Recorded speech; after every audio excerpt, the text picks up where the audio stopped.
রাসূল সাল্লাল্লাহু আলাইহি ওয়াসাল্লাম খুব হালকা খাবার দিয়ে ইফতার করতেন, যেটা হাদিসের মধ্যে এসছে। যেমন বলা হয়েছে, মানুষের যে সকল পাত্র পূর্ণ করে তার মাঝে মানুষের পেট অপেক্ষা আর কোনো খারাপ পাত্র নেই। অর্থাৎ আমরা যত পাত্র দেখি যে আমরা পূর্ণ করি ভরে, তার মধ্যে সবচেয়ে নিকৃষ্ট পাত্র হলো আমাদের উদর। অর্থাৎ এতে আপনি যত দিতে চাইবেন এটা ততই গ্রহণ করবেন। আমরা যেটাকে বলি পেট পুড়ে খাওয়া, গলা পর্যন্ত খাওয়া। তো নবীজি সাল্লাল্লাহু আলাইহি ওয়াসাল্লাম এই জন্য আমাদের একটা সীমানা নির্ধারণ করে দিয়েছেন যে আমরা কতটুকু খাবো বা ইফতারিতে সর্বোচ্চ কতটুকু খাবো।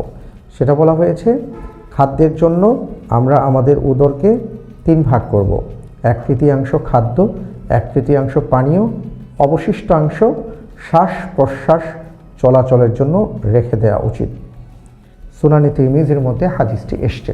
প্রিয় দর্শক, আশা করি আমরা বুঝতে পারছি যে আমাদের খাওয়াটা কি পর্যায়ে বা কতটুকু পরিমাণ হওয়া উচিত। এবার জানবো রাসূল সাল্লাল্লাহু আলাইহি ওয়াসাল্লামের ইফতার কেমন ছিল। নবীজি সাল্লাল্লাহু আলাইহি ওয়াসাল্লামের ইফতার সম্পর্কে এসছে, কানা রাসূলুল্লাহ সাল্লাল্লাহু আলাইহি ওয়াসাল্লাম ইফতিরু আলা রুতাবাতিন ক্বাবলা আন ইউসাল্লিয়া ফাইন লাম তাকুন রুতাবাত ফাআলা তামারাত ফাইন লাম তাকুন হাসাওয়াতিন মিন মা। সুবহানাল্লাহ।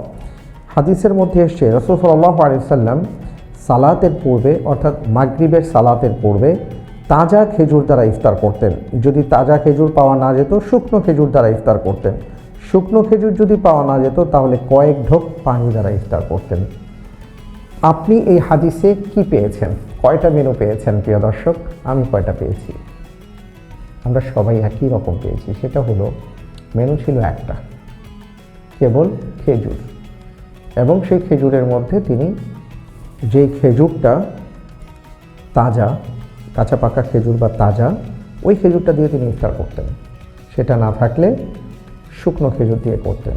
সেটা যদিও না থাকতো, তাহলে কেবল কয়েক ঢোক পানি দিয়ে তিনি ইফতার করতেন। পানিটা তো আমাদের ইফতারের মধ্যে কোনো বিষয়ই না। ইদানিং আমরা ইফতারের আইটেম বাড়াতে গিয়ে এমন অবস্থা হয়েছে, পানি আর খেজুর এখন আইটেমের বাইরে। এটা তো থাকতেই হবে, এরপরে হলো আইটেম চিন্তা করি। অথচ নবীজি সাল্লাল্লাহু আলাইহি ওয়াসাল্লামের ইফতারের আইটেমই ছিল খেজুর অথবা পানি। আমি এই কথাটা এই জন্য বলছি যে আসলে আমরা যদি আমাদের ইফতারের আইটেম কমিয়ে দিয়ে আমরা আরও কিছু ভাই বোনদেরকে আমাদের ইফতারিতে শামিল করতে পারতাম, এটা আমাদের জন্য খুব কল্যাণকর হতো। কারণ নবীজি সাল্লাল্লাহু আলাইহি ওয়াসাল্লাম বলেছেন যে কোনো রোজাদারকে কেউ যদি ইফতার করায়, তাহলে ওই রোজাদার সারাদিন রোজা রাখার ফলে যতটুকু সওয়াব বা কল্যাণ হাসিল করেছেন, সমপরিমাণ সওয়াব আল্লাহ তাআলা যিনি ইফতার করিয়েছেন তাকে দান করবেন। কিন্তু এই রোজাদার থেকে কোনো অংশ কম করা হবে না। সুবহানাল্লাহি ওয়া বিহামদিহি। আমরা যদি এটা করতে পারতাম খুব উত্তম হতো। কারণ রাসূল সাল্লাল্লাহু আলাইহি ওয়াসাল্লাম বলেছেন যে 3 ব্যক্তির দোয়া কখনো ফেরত দেয়া হয় না। এর মধ্যে হলো সেই ব্যক্তি তিনি যখন ইফতার করেন তার আগে যখন রোজা রাখেন। প্রিয় দর্শক, এই জন্য আমি আবার নিজেকে নসিহত করছি, আপনাদেরকে বলছি যে আমরা ইফতারিতে মেনু কমিয়ে দিয়ে বরং আরও বেশি মানুষদেরকে ইফতারিতে শামিল করা যায় কিনা সেই চেষ্টাটা করতে পারি, সেই চিন্তাটা করতে পারি, এবং তাদের দোয়ায় যেন আমরা শামিল থাকি সেই চেষ্টাটা আমরা করতে পারি। আল্লাহ তাআলা আমাদের সবাইকে সে তৌফিক দান করুন, আমিন। Jugantor super fresh drinking water রমজানের আলোর সম্পূর্ণ পর্ব দেখুন যুগান্তর ডিজিটালে।